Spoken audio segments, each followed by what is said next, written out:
Hello and welcome in. Please do not leave your luggage unattended on the station.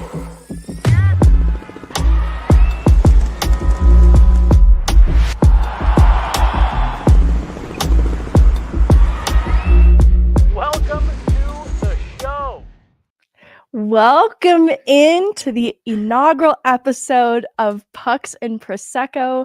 I'm Meghan Angley. My co-host is Chloe Theil, and we're so excited to bring you something different. Pucks and Prosecco is where the worlds of Cosmopolitan and the NHL collide, a lifestyle podcast that celebrates the sport that we love unapologetically through a girly girl lens, welcoming everyone who loves the game. I promise there's a little something for everyone. This show blends current events in hockey with real analysis, real stories, and a whole lot of heart. It's effervescent and bubbly, like a glass of Prosecco. So whether you're a diehard fan or a casual observer, Pucks and Prosecco invites you to join the conversation about all things hockey. How long have you been thinking of doing this show? It has been since 2017, possibly 2016. Wow. And it's taken many forms. There have been some scripted ideas for a first episode that were a little crazy. So it's a good thing we landed here on a very normal episode for sure. Yeah. No, this is a good way to start it, and it's nothing too hectic, so nobody will get overwhelmed, hopefully. I might. I might. All right, we should pop open. We're not going to drink Prosecco every show, but we felt it was only appropriate for the first ever Pucks and Prosecco to have a little Prosecco. I'm going to Need the ASMR. That was a little underwhelming. Dang, no pop. That's okay. All right. These beautiful heart glasses. Thank you. This is good to start. This is crazy being drunk at work. Hello. Yeah. Chloe, thank you so much for agreeing to be my co-host. Of course, I'm so excited to be a part of this, and this is your passion project. So I know this means a lot to you, so I'm very happy to be here. Are we too far across to No. Okay. On Pucks and Prosecco, we'll carve out time for cultural conversations about women in the game, the women's game, and women who love the big game, with a focus on finding a home to uplift and empower women's voices. Today's show is going to be focused on some current events in the NHL, but we have some cool stuff already planned for next week with that Kim Weiss interview, one of the only female coaches in the AHL among three who have ever coached in the AHL. The video coach for the Colorado Eagles will be coming next week. But today we're going to be diving into a couple different things. I also think some guests will be on the show in the future from all corners of the hockey world, from players to coaches, media personalities. But I'd love to get some wives on the show to talk about that perspective too, to really round out the conversation about hockey and bring out the human side of it that we love too. I guess it doesn't require much introduction, Chloe, but will you tell people who might be listening for the first time a little bit about yourself? Oh my gosh, this is so exciting. So here at DRAMAAA, I'm not just doing podcasting. I'm actually the social media coordinator. So everything that you see posted on all of our social media channels comes from me. So I started just doing off ice because I've always loved watching hockey and watching the Avs. So I came on a few episodes of off ice, and it's just been so much fun. And all of the support from all the fans in helping me do more. And then it just eventually led to doing this with you. And this is my first real official podcast. So I'm very, very excited. You have such a fun voice. Like, you obviously love hockey, and I think that's instantly what made me feel connected to you. But you're so funny, and I think you see the game through such a hilarious lens. I'm so excited for how that will add to the way that we talk about hockey. And for anyone listening, I'm Meghan Angley. I am a reporter covering the Colorado Avalanche in my 4th season doing it. Like Chloe, I love hockey, and so my day-to-day, I'm actually a beat reporter, going to practice and games in the post-game scrums, in the locker room after practice, talking to players and coaches. So it's an interesting perspective to sit in this couch and talk about the sport. Kind of, I don't know, I'm wearing a different hat today than I normally would. It feels exciting. There's something so different about looking at it through a woman's eyes, I think. So being able to do the show and having the two of us do it, and from completely different perspectives from you covering the team for so long, and me mostly being a fan, but also having worked with the team too, I think there's something really special that both of us are going to be able to bring to this. So it's very exciting.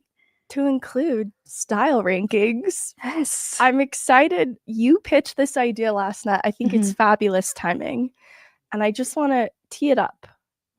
The Colorado lacrosse teams. You've got the Denver Outlaws. You've got the Colorado Mammoth. And you've got the Colorado Avalanche, the hockey team that have been associated with the symbol of the Yeti, to have included the Yeti foot on their jerseys once upon a time. And now I present to you the Utah Hockey Club and some of the new jersey designs that are being proposed. They're in the draft stage of things.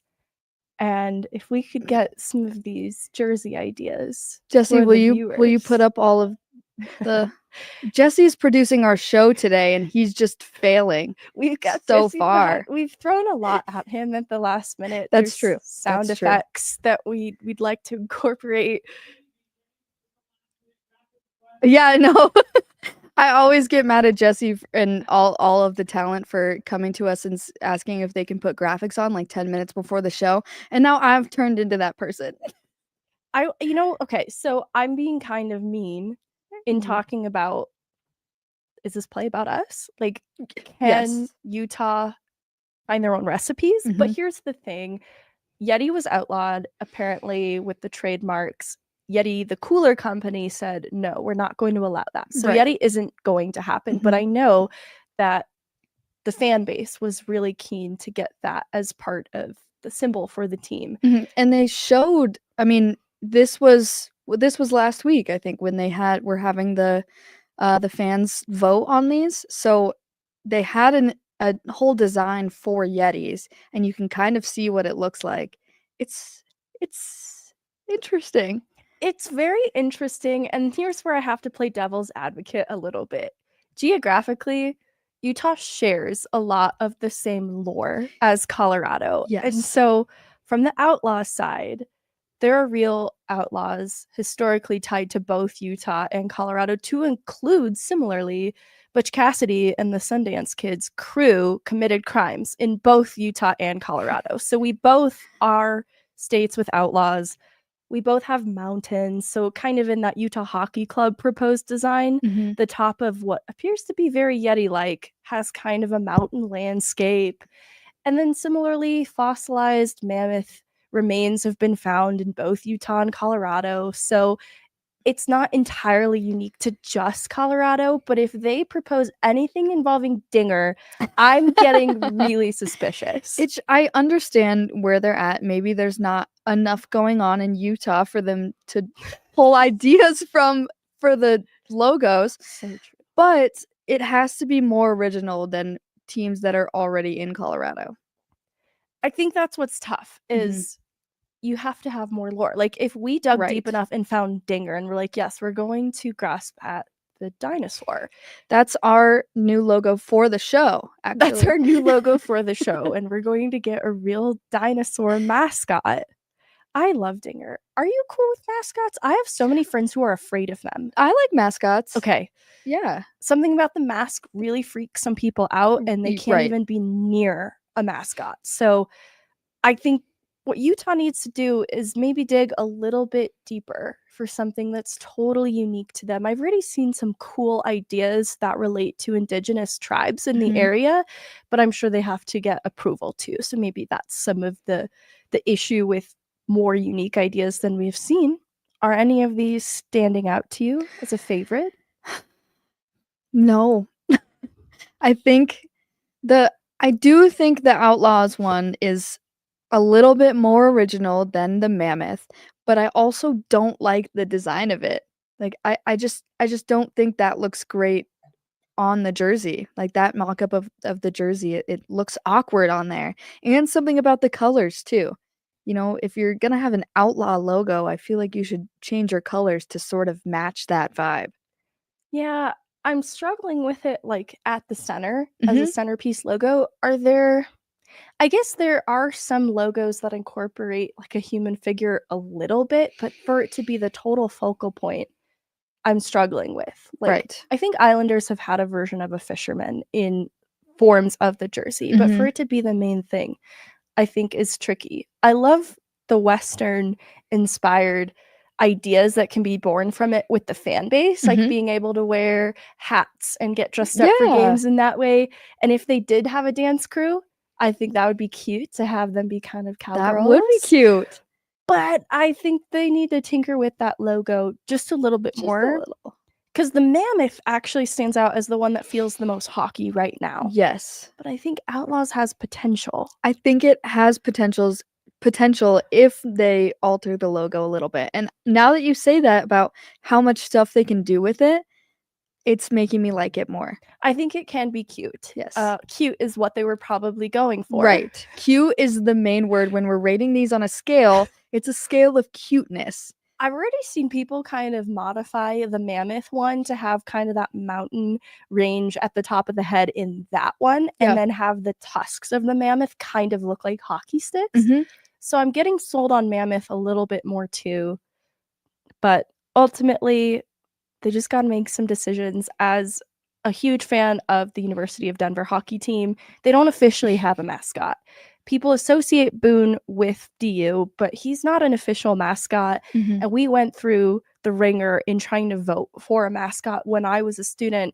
And there was like a Mountain Man generic proposed idea, and that one didn't really take off. There was like Jackrabbits was an idea, and none of them felt right. And so I understand wanting to just get it right because you're kind of committing to this for the future of this franchise. So take your time, Utah. Maybe go back to the drawing board. Yeah, even. that's the thing is they had so much time to create all this stuff. And this is what came out of it. So I'm kind of worried if we give them more time, what could potentially happen? What are you going to make out of this if you haven't already had a final design by this point? You know, they waited an entire season to even drop anything. Did they put all their eggs in the Yeti basket and then they're like, oh shoot. Because these do feel like they're right within reach to grasp quickly, but I just felt like with the time, like you said, I was hoping for a little more creativity. Maybe it was too much time. Maybe it was too much time. Maybe we should put a limit on their time. There was maybe Put up a mock that I've seen that is a rip-off of the Avs jersey. show us. Oh my gosh. Show us. Jesse said he's putting up a graphic of a design he's seen that's a ripoff of the Avs. I'm nervous. Yeah. See, but the thing is I like that. Even though it's a ripoff, I like that a lot more. That might be why you like it. It Maybe. reminds you of something. I actually like it too, though, Chloe. I don't think that's controversial. I also like the color scheme. I do like the black and blue. You know, I love it too. I had an idea when they proposed the team that it was going to include a light shade of blue. I actually thought it would in some way incorporate a little yellow for some reason. Yellow. And then they'd call themselves the Nuggets. No, I'm just kidding. I'm just kidding. I love the blue. That is something that baby blue color should be used a lot more. I love that lighter shade of blue. I loved that when the Avs had that lighter blue that's not as dark as it is now. I liked that a lot more. So I like the colors of it, but I just wish that they would have a design that matches the color scheme more. Yeah, the color scheme feels locked in. It's great. We found our identity in colors. We just haven't figured out the rest of it. Right. I think Saravelli reported these as final, but then walked it back a little bit and said they're still kind of in the draft stage. Right. But I have to imagine they're trying to just get this going so that they can start selling merch. And I imagine these are probably closer to final Yeah. than, I think so too. than we think, and they probably won't go back to the drawing board, but it's interesting to see. And what will also be interesting to see, we've got an Avs game tonight against the Vancouver Canucks, which feels kind of perfect for our next topic in the Yes. show. The Vancouver Canucks have been kind of going through it. The blue is the same color as Jesse's Spider-Man hoodie What? pajamas. What if they were the Spider-Mans? Jesse, would you buy a Utah jersey if they were the Spider-Mans? Okay, he said probably, but that's not what I was expecting. I'm very happy that people decided to hate on Jesse for his Spider-Man pajamas, because he walked into the office and I said, "Why are you wearing pajamas?" And he was convinced that nobody would think that they were pajamas. They were pajamas. They Yeah, they were. They felt a little Felt bit like like pajamas. pajamas. Yeah. All right, Vancouver Canucks Yep. tonight against the Avs. Vancouver Canucks, a team that impressed the year before and has taken a little bit of a nosedive this year, especially in the regular season, I should say. I think some people had concerns about what the Vancouver Canucks could be, but they forced Game 7 against Edmonton in the Western Conference Final, and Mhm. they had goaltending injuries. They had Brock Besser injured, and so I think that was really valiant that they were able to have the playoff performance that they did.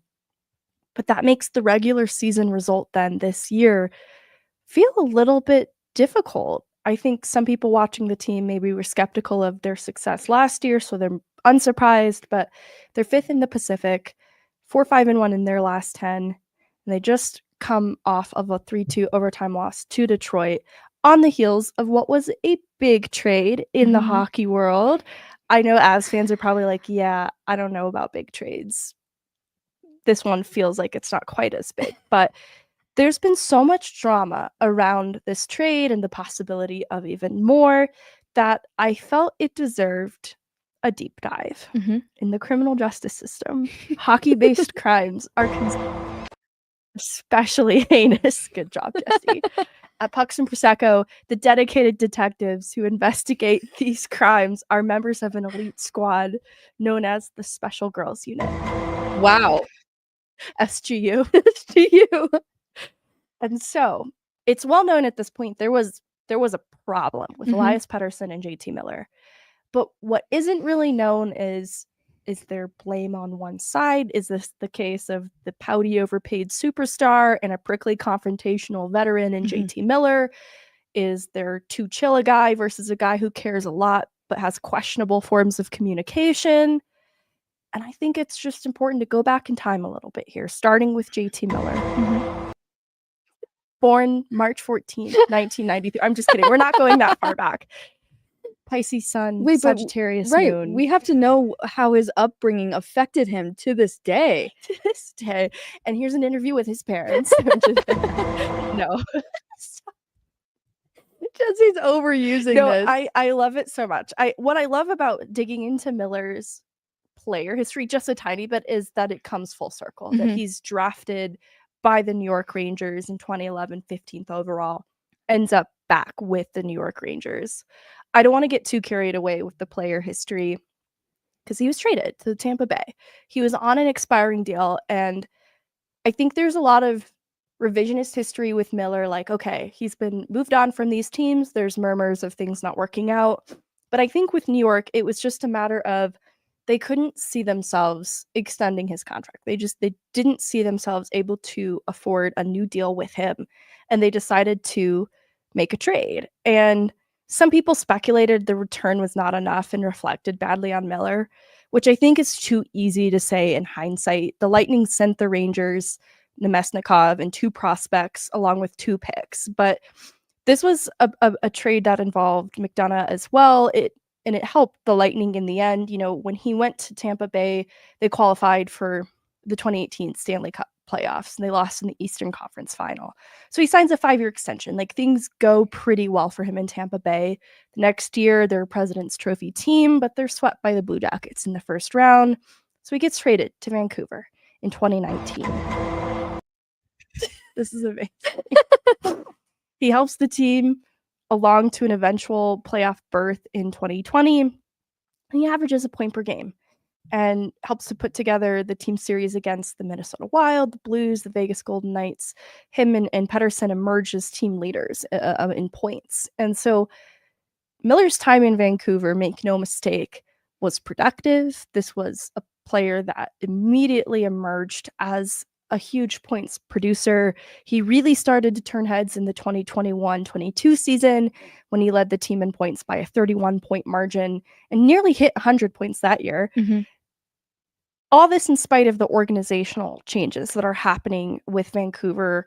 You know, they move on from Bruce Boudreau at some point, the new president of hockey operations in Rutherford joining the team. And so there's more to this than just Elias Pettersson and JT Miller. There's an organization that has experienced upheaval and is trying to see what kind of a captain they have in a young Quinn Hughes. But they give him a 7-year contract extension in September of 2022 ahead of the season. Bo Horvat was traded, and I think that some people viewed this as like one or the other. It was either Horvat or JT Miller. Right. They couldn't hold on to both. There were rumors that there was a divide between Horvat and Miller in the locker room. Mm-hmm. And Schenn and Miller were caught yelling at each other. Miller claims he just wanted their goalie off for an extra skater to push late in the game, but this was a Twitter clip that was circulating a lot on Twitter in that 2022-23 season. I remember even talking about it on a show back when it happened, that it kind of struck me as odd how much they were in the view of cameras yelling at each other.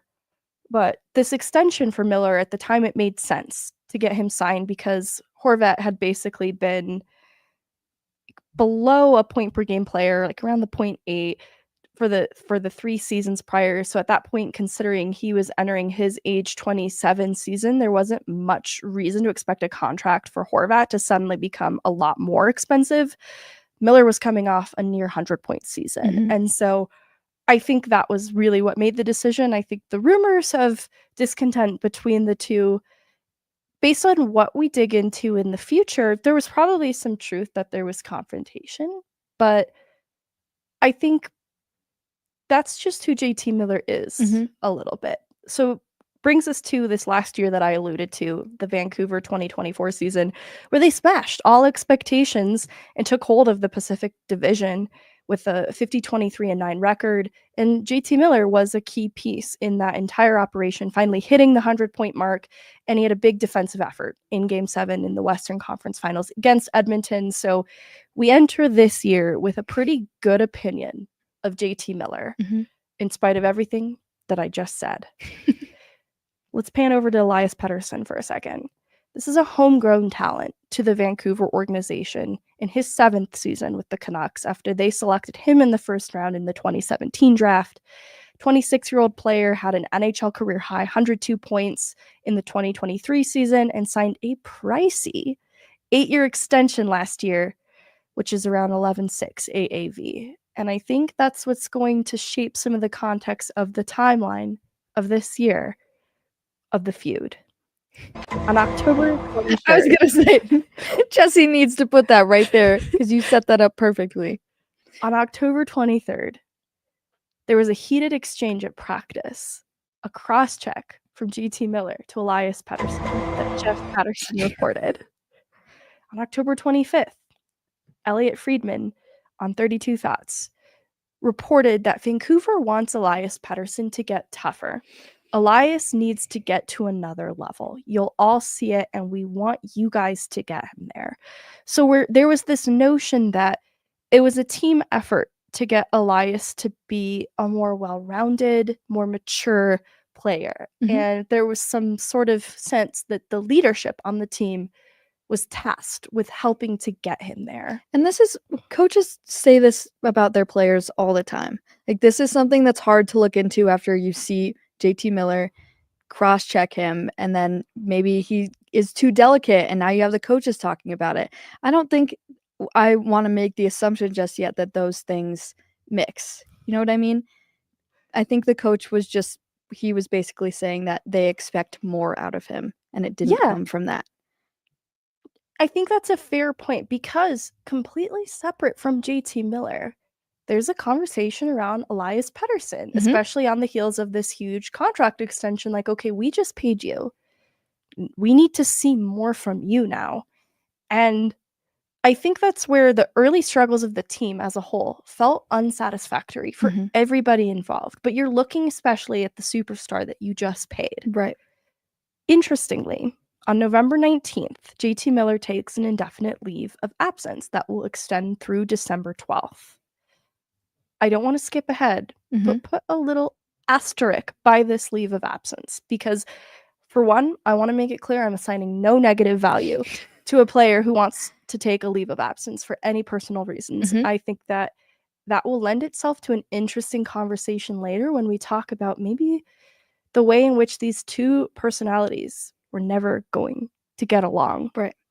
But in that time, JT Miller leaves and people observe that Elias Pettersson seems to be playing a little bit better. On December 15th, though, this is after JT Miller has returned back to the lineup following his leave of absence, Rick Tocchet calls out the team in a postgame. Passengers and a lack of emotional investment. He doesn't call anyone specifically, but on November 17th, there was a big loss. I skipped my dates a little bit. November 17th, there was a loss. Vancouver lost 5-3 against Nashville. And then JT Miller takes his leave of absence, comes back.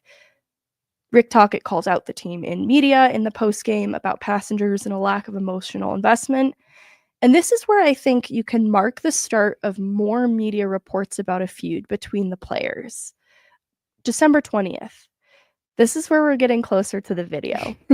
December 21st, Quinn Hughes comes out and addresses the rumors of the feud, downplaying them, saying everyone expects a lot out of each other, that they're a family, and he says it's 100% workable.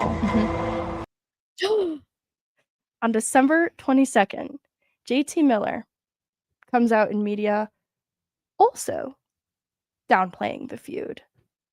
He's pretty clear that he thinks everybody's making it up at this point. Yeah, specifically the media are the ones making it up and fueling this, not fueling the feud, but it's creating some sort of shift in the locker room because of all this speculation about what's been happening with the two of them. Are you bothered by the reporting about you and Petey? I'm not. Listen, you guys, in a sense, the outer world have created this thing. Like, this isn't a thing. So, am I bothered? No, but you guys are just wasting your time. How tired are you about hearing of it? I don't care. You guys want to talk about it? You want to ask me? Ask me all you want. I can bring up Petey and we can do the interview together if that would make you guys happy. What about shutting out the noise, JT? This team has always been so good about it, no matter what year it is, about anything regarding the team. Listen, I have a lot of stuff to worry about right now for myself. I'm not worried about any noise. The noise is between my ears, and I'm trying to figure out how to play a good 200-foot game for the team. But you know what you mean to this group, and Petey obviously knows what he means to this group, and right now not a whole lot happening for either one of you guys. Like, can this team get where it needs to go without production from you two? Where do we want to go? I would assume to the playoffs first of all, right. And beyond that. Okay. So it'd be great if we could have 100 points for sure. That would be ideal, right? So we're just trying to play the right way. Points will come when they come. Wow. That got sassier by the end. Sassy. And why was he so defensive? Yeah. Dun dun Dun dun. Jesse. I actually, at the end of that interview, it kind of takes away from the PD drama for a second, and he's still so defensive. Yeah. Where do we want to go? Right. That's a normal thing to Mhm. want to know about Yeah. where your goals are placed for the season. Even though it feels obvious, there are sometimes in the world of journalism where asking a question that seems like it has an obvious answer still has a place because you want to get it on record and you can't just assume things. Anyways, I'm feeling a little bad for that reporter at the end there. I did too. But to play devil's advocate, he did say in that, he has a lot of personal stuff going on and maybe that's affecting what's happening. So that also coincides with his leave of absence. if he did have some personal issues happening. So we still don't yet know what the problem is. I like this because I want to go back to the comment about he's focused on what's between his ears, worrying about the 200-foot game. Right. I want to put another pin there. So we've got a pin back in the leave of absence, and we've Right. got a pin back in JT Miller focusing about his 200-foot game. Just a reminder of the pins. On that same day, Elias Pettersson did an interview, and he also said, I don't know why people still try to make shit up. So both players come out same day, like, you guys are making all of this up. But by December 31st, they couldn't hide from this anymore. Right. And their GM had to come out in an interview on Sportsnet talking about Pettersson. He needs to mature and understand that there are certain expectations and it does not get easier. And on both him and Miller, I think it's fair to say that you expect your best players to be the difference makers and the best players when you need them. And so he kind of calls out everyone. He's talking about Pettersson's maturity specifically, which feels familiar with the early season comments about wanting him to get tougher. Right. I think they just want him to grow up as a player and take a lot of ownership of his game.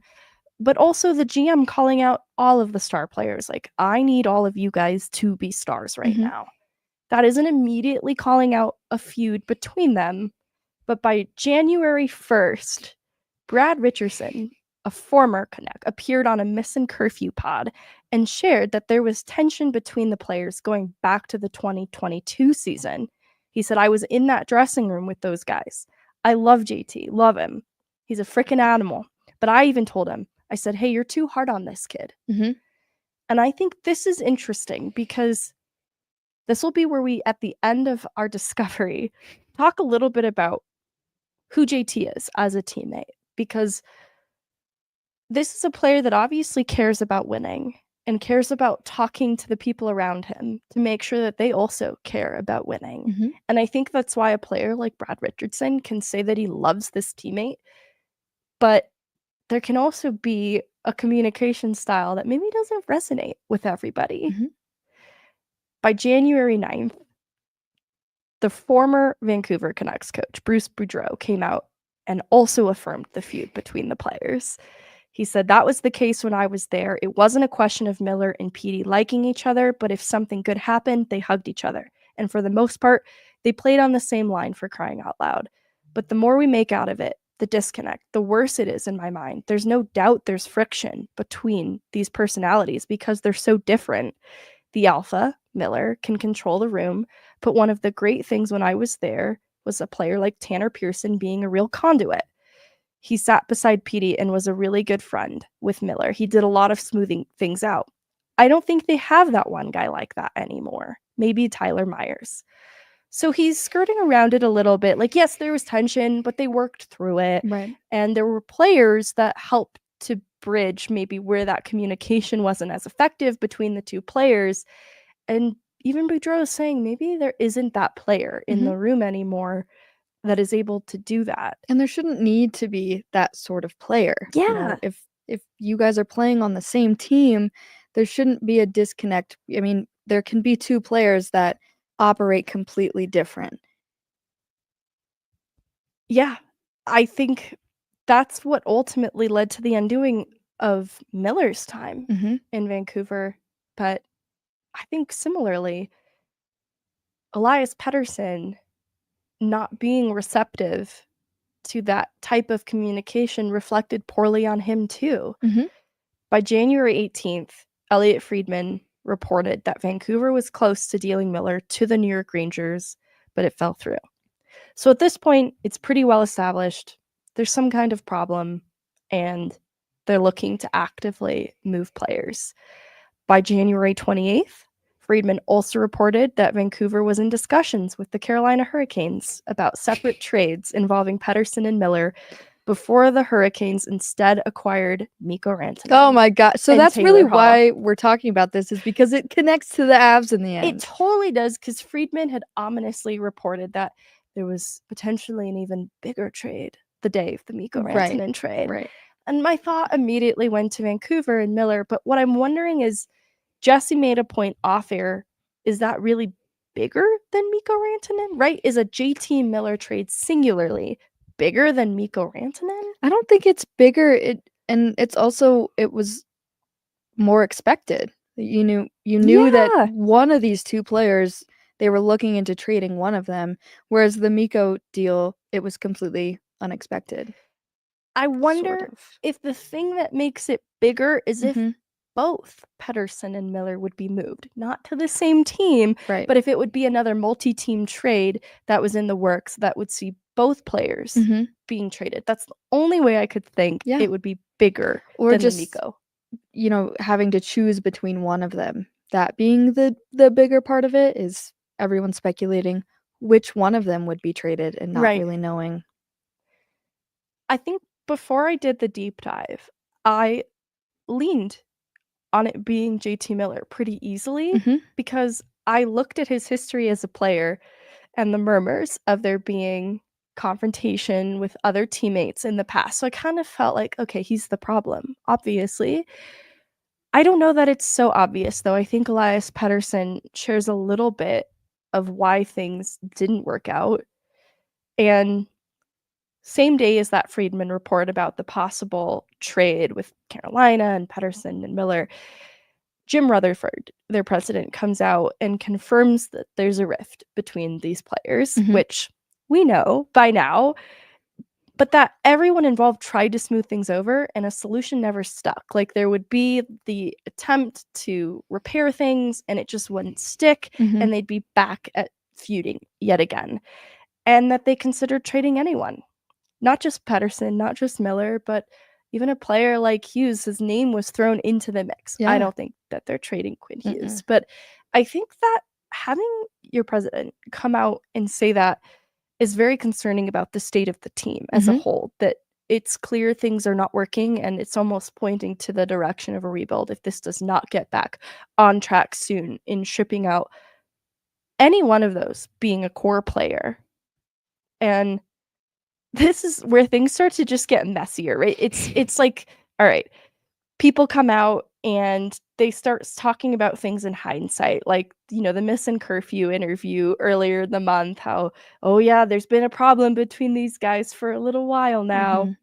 On the 29th, Rick Dhaliwal shared that there were members of the Vancouver Canucks organization that wanted to re-sign Bo Horvat over JT Miller. So if you recall back to when it felt like it was between one of those two and they end up trading Horvat, it's crazy now in hindsight, like, oh yeah, there were guys who wanted Horvat over Miller and there was this divide in the locker room and there were people who Right. had Team Jacob and Team Edward shirts and now they're coming out and saying that. And And it makes sense when you think about it that it was the same situation where it was two players sort of feuding and they had to make the choice of trading one for the sake of the team. And this time around, it happened again and they realized that Horvat wasn't the problem. Maybe it was Miller all along. I wonder, we'll never know, but Mhm. was that overblown at all? It's hard to say. I'm sure Vancouver probably, just as an organization, maybe has some regrets. Mhm. But on the 31st, Miller was traded back to the New York Rangers along with Eric Brandstrom in exchange for Philip Hedl, Victor Mancini, and a 2025 first-round pick. Pretty good trade, in my opinion, especially knowing that this was one that just needed to happen for both teams. But it ends with JT Miller being the one that gets shipped out. I guess the broader conversation I want to have is, first and foremost, JT Miller is a teammate. I think this is a clash between an old school hockey guy Mhm. and a player like Elias Pettersson, who I think represents maybe a new wave of players. And I think both have positives and negatives to them. In the case of JT Miller, this is a player, by accounts from people who've played with him, who have liked him, that like playing for a teammate like that because he cares so much Right. about the result and about winning. And he can come off as really intense. He can have intense outbursts in trying to motivate his teammates to care. Mhm. That's what that incident with Shen and Delia was that we got on video where he's yelling at them. It's because he wanted them to push late in the game and they weren't communicating well. Right. And I think that we look at a player like Nathan MacKinnon, who is known for his own outbursts, Mhm. Slamming sticks, and on occasion even getting angry at a teammate like Anton Bleed. Mhm. And you just kind of learn a little bit about who Nathan MacKinnon is. You come to accept that. I think there's key differences, though, in a player like Nate who has the outbursts with teammates who understand him Mhm. versus what has gone wrong here with Pettersson. Mhm. I think what's so different about Nate is that he's constructive, and a lot of people maybe would look at JT Miller and think that he's destructive, and how some of his actions actually bring down other teammates rather than building them up. And that's something where I think it's different with Nate because he's a leader that will push you, but he wants to be the one to help you get there. Yeah. And you see that especially with Cale Makar coming in, he's changed drastically as a player. But when he first came into the league, he was quiet. He wasn't much of a leader. And I think he was kind of shaped under Nathan MacKinnon, and now he's being considered as captain. I think without knowing JT Miller, Mhm. what I notice about Nate first is that he's hardest on himself first. Right. Before he starts pointing any blame outwards, Yes. he is doing what he can to make sure that he's putting himself in the best position to contribute to the team and help them win in every way possible, down to all of the extra resources that he seeks to get the best dietitian, to get the best nutritionist, to get the best strength and conditioning coach, the chickpea pasta, as Vaguely Sober says. I feel bad too, because even the way Zadorov reported this, it was never meant to paint MacKinnon in a horrible light. Like, these are two players who have a friendly relationship to this day. But it was the way that media received that information and circulated it that kind of painted Nate in a bad light, to where he doesn't want to talk about it now with media. And it's a little bit of a bummer because it's just an interesting aspect of this player who's doing everything he can to make himself the best, with starting with himself. And then he's a little tough on his teammates here and there. But I think it's very situational. I don't think every day Nate is barking at somebody for dropping a pass. No. I think occasionally you'll get that, but it's not every practice, every day. And I think above all else, he's just trying to make himself better. Yeah. And the chickpea pasta, that's an instance of him, that's something that he does himself to make himself better. Right. And he's thinking, I want to share this with my teammates to make them better. And I think this is a conversation that we've had on the podcast before. Everything that he does, he shares with his teammates, because his thought process is, I want to make my team better so that we can all be the best possible player. It's a great point because he has access to some of the best resources, and he does research as to what is the best of the best in terms of techniques. And he then shares that with his teammates, and they want this information. Logan O'Connor has talked about learning from Nate with respect to these things. And I know recently we learned about the recovery that they do post-game on the bikes, but that's been happening for a little while now, and it was something they wanted to be doing. It's not like Nate forced anybody into this. They said, hey, we see you doing this. Why do you do it? Why is this valuable to you? And also, you're Nathan MacKinnon, so you don't have to explain why it's valuable. We see the way you play hockey, and we also want to elevate our game. Yeah. So we're going to join you on the bikes after games. And I think that's where it's, misunderstood about Nathan MacKinnon a little bit. I agree. And I think a big part of JT Miller is that it kind of seems like a lot of these issues were more about him kind of venting frustration instead of, saying this is what we should work on. It's more just a complaint and no sort of growth behind it. I do think the communication style is really what did JT Miller in the end. And I want to turn the attention to Elias Pettersson for a second, because in all of this are documented notes around him needing to mature, needing to get tougher. And I think in all of that, there's the word accountability, that they're just looking for Elias Pettersson to take accountability. Right. And it's not that this is a player that's a scrub. It's just like, we paid you as a star player. You're an elite talent. So we want to see you take this up a level. Mhm. And in order to get there, you have to elevate. You have to push yourself. And I think the hope was that teammates like Miller would help to push him. But I think one of the things with new age players that I think is very wonderful is I think they have a stronger sense of individuality than before. Hockey is still such a uniform sport that you have to keep that in mind as I'm saying this. Right. But I think players are able to recognize boundaries, are able to advocate for themselves better. I think we're seeing too in the rise of players taking care of their mental health, Mhm. taking leaves of absences, and acknowledging that that's an area that requires care. And so you want to push yourself, but you also don't want to push yourself to the point of no longer being effective, no longer being helpful to your team. And so caring about your mental health is important. And having advocacy in contract negotiations and knowing your worth and Mhm. wearing that proudly, I think are all things that you see with these young players. But where I worry that it can cost them a little bit is if they're too inward, if Right. they have a really strong sense of identity Mhm. and worth as a result, and they're not looking enough at the JT Miller, everything for the team, live and die by the team, do everything for the team. Yeah. And I even look at Mikko Rantanen and Mhm. contract negotiations, and I worry if this clash of old and new affected the negotiations in a way, right? Yeah. He's like, I know my worth, and so I'm going to advocate for myself. And I think somewhere along the way, the risk of, but what if this is real and they just ship you out because you can't see eye to eye, costs you playing for the team that you've loved for over a decade. Mhm. I worry that it kind of emerged with Mikko Rantanen and negotiations in that way.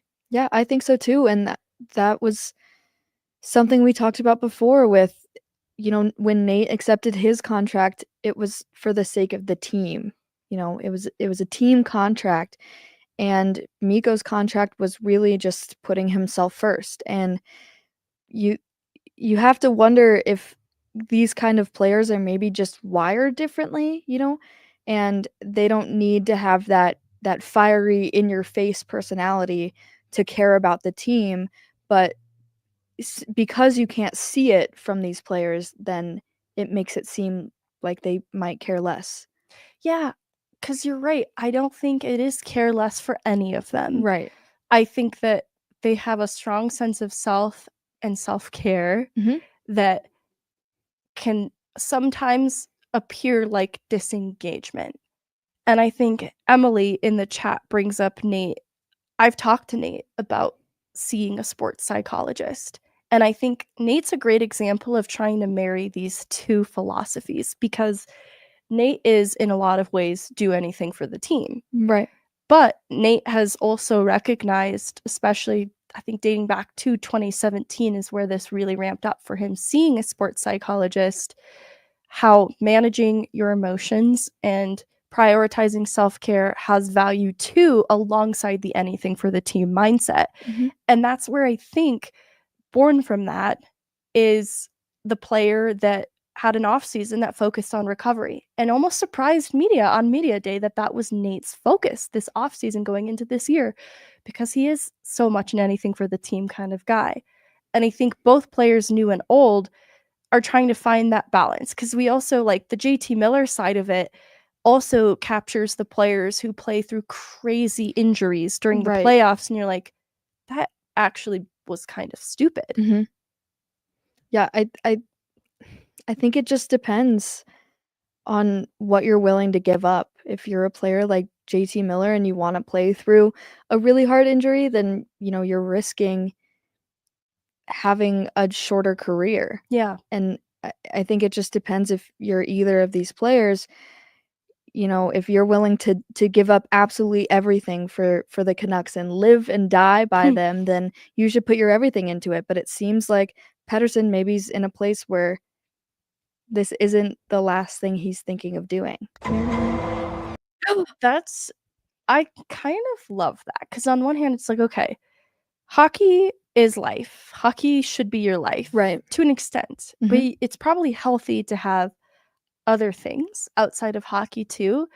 But then there's the slippery slope of like, has a little too much outside of hockey taken importance. Mhm.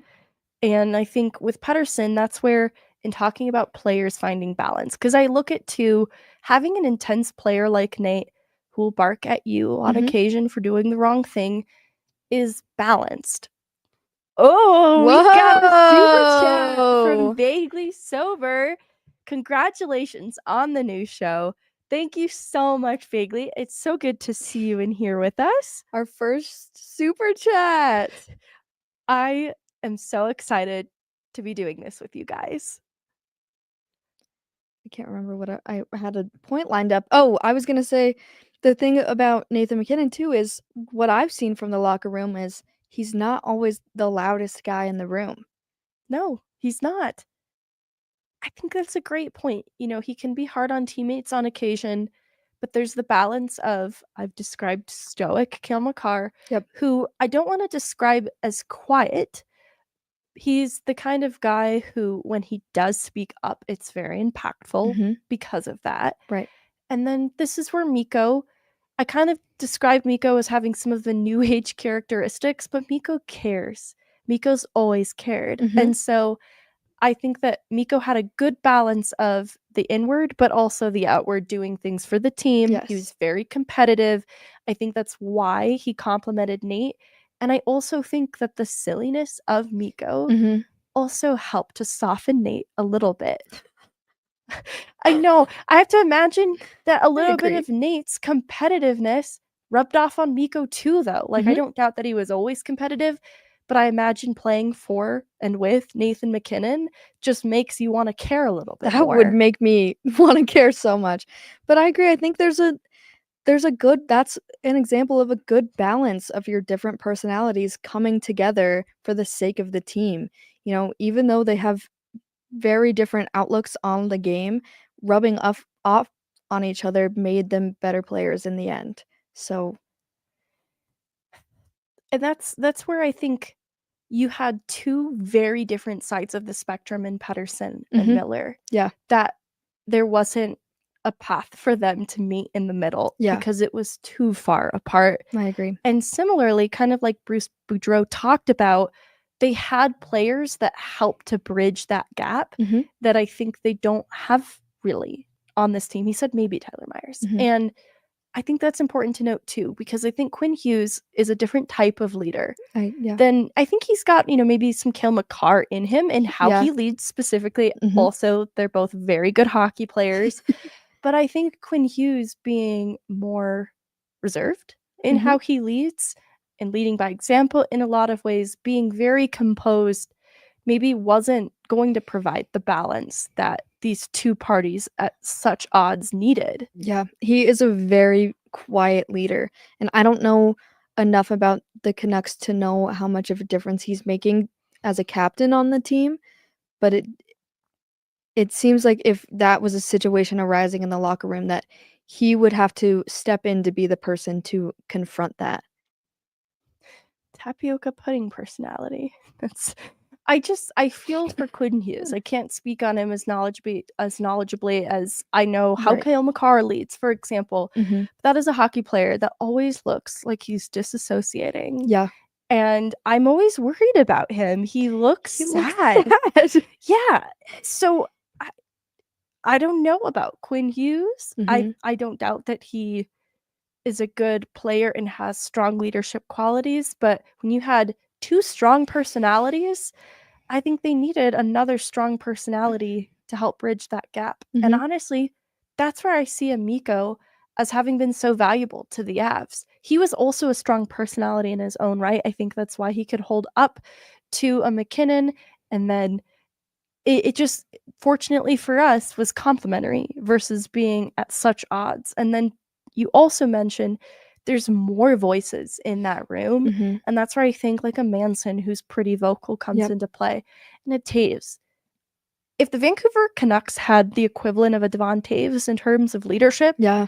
I think this would have been fine. He would have been the type of player that can probably smooth this over, Mhm. a mediator who's strong, and you want to listen to him when he speaks. Right. And you also just don't know how far this situation went if there were people in the locker room that were willing to step up and try to bridge the gap between the two players, or if it just got so far that there was really nothing left to do except for trade one of them. Great point. And I wonder, like, does it stop there? Does the fact that they still haven't resolved the Pettersson problem Right. of a player that they've just paid that needs to be more than what he has been and potentially has an engagement or accountability issue that still needs to see him reach a new level, is that a name then that's still in the works to be traded possibly? Yeah, I wonder if Vancouver will end up regretting letting Miller go when, like, if the competitiveness and the fire from him was exactly what they needed. And in the end, it was Pettersson that was the weak link. Just the part it's that they tough. couldn't figure out, and they Yeah. needed more from him, and it ends up that this situation doesn't help at all. Yeah, and then they're like, "We got rid of Bo Horvat and JT Miller, Yeah. and we just have not made the right decision at Mhm. any step of the way." Yeah. I wonder too, like, there was a time where people were wondering if JT Miller would be a good fit in Colorado. Mhm. I personally didn't think so, because I do think he has a specific type of intensity that I suspect would have butt heads a little bit with Nate, and I know that was controversial because it's like, "Alright, but they both care and they both wanna win." Mhm. I think his delivery misses the mark sometimes, and I think yeah. it would be hard for him to find his lane, to find where he could communicate and be a leader. Honestly, I look at Nashville in bringing in so many leaders into the fold this year and Mhm. struggling. I just wonder, like, sometimes too many leaders is a Yeah. problem. You need to make sure that the leadership group works well together first and foremost. Mhm. I think him being traded back to New York, I think that's a good place for him for Hmm. right now, especially after losing their captain. That gives him an opportunity to come in and be that voice in the locker room. I'm laughing a little too about the full circle moment of it all. Like, does New York feel any regret just not finding a way to extend him in that contract Right. year back in the day?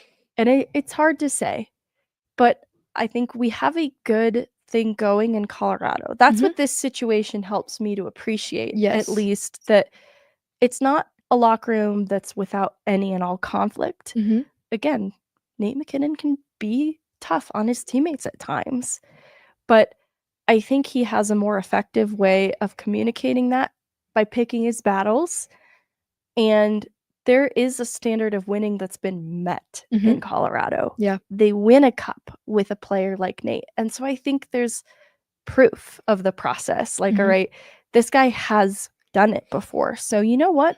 I am gonna listen to him. Yeah, he has the experience that Quinn Hughes doesn't on this team. So I'm it makes you like the Avs problems, you put them all into perspective when you hear something like this, and it makes you appreciate the team so much more. Yeah, and it emphasizes what Mikko Rantanen meant to Colorado too, that this Mhm. was an important player for a reason. I like the players that they've gotten in the trade. It still surprised me a lot, and I'm sad that he isn't here, but there's a good mix of leaders still in that locker room, and Alyssa in the chat brings up Landeskog, Mhm. who still exists. And honestly, his style of leadership it's the blueprint. It's what any leader should hope to be because it's so well-rounded in Yeah. what he is. It's a little bit of the levity of Mikko Rantanen. It's stoic like Cale Makar, Mhm. but it's vocal and intense like a Nate McKinnon when he needs to be. And you just want to play for a guy like that and win alongside a guy like that. Mhm. His form of communication is very effective. And I think especially with him, he knows how each player receives what he says. So Yes. he has different ways of communicating with Nate than he does with Cale. And I think that's what's so important about him being the captain, is that he knows what each of his teammates needs to actually be successful. Yeah. I also forgot that I had one pin that I hadn't revisited. Oh no. It was relating back to JT Miller's leave of absence. Friedman Friedman reported that they had that Nashville game where they lost 5-3. Right. And whatever happened after that game, and I've heard a couple different versions, whatever the case was, JT Miller went on his leave as a result of that. So I do think it was a result of feud, which isn't great. I mean, I guess I'm glad to hear it's not maybe more serious, like mental health concerns, etc. Personal life issue kind of thing. And Right. it's like there was just conflict happening on the team. And that was a report just from yesterday from Friedman. So we have a little bit of color as to why he took that leave of absence. And it just reaffirms everything we knew about the feud that was happening. And despite their efforts to deny it early on, the mountain of information, it snowballed into an avalanche that they couldn't ignore any longer. And it gives me a greater appreciation for where the Avs are at with things. So I think we can begin buttoning this up. Is there anything else you wanted to add to the drama? No, I feel like the end of it hopefully would have some sort of, blame. I know. Like, we're trying to be detectives and Yeah, really figure it who out, did but we it? don't have an actual answer for it. It's just digging into the drama. I actually think that's the perfect place to leave it because I had JT Miller bias when I started this. That's true. I didn't have a good feeling about him because my memory of him is him yelling at Shen and just kind of this track record of being moved on from teams and the murmurs of, oh, he's hard to get along with some of the time. Yeah. So I was like, well, clearly he's the problem. I don't think it's so clear that he's the sole problem. I think that the Vancouver Canucks had two people as the problem, and they just had to decide which one do we move on from first. Right. Yeah, I think they're just very different people, and it wasn't one person was to blame. I just think both of them didn't agree with the other, and that's how it started and how it ended. Yeah, because it's not done for Elias Pettersson. He needs to turn things around in Vancouver, and honestly, the whole of the Canucks are in a bit of a rut. We'll find out tonight if they can respond to an Avalanche team coming off of 2 big wins at home, 2 shutout wins. So Colorado's going into it in a good place, but let's not get carried away. They still have a lot of season left to prove themselves. So this will be a big game for both teams trying to course correct in different ways. After big trades. Both after huge trades. It's a great point. So let's see what happens next. All right, everybody. Thank you so much for tuning in to the very first episode of Pucks and Prosecco. We'll be back next week with another great topic. Kim Weiss will join us for the interview on how she found herself as one of 3 female coaches ever in the American Hockey League as the video coach for the Colorado Eagles. I'm Meghan Angley. This is Chloe Theil. Thank you so much for tuning in.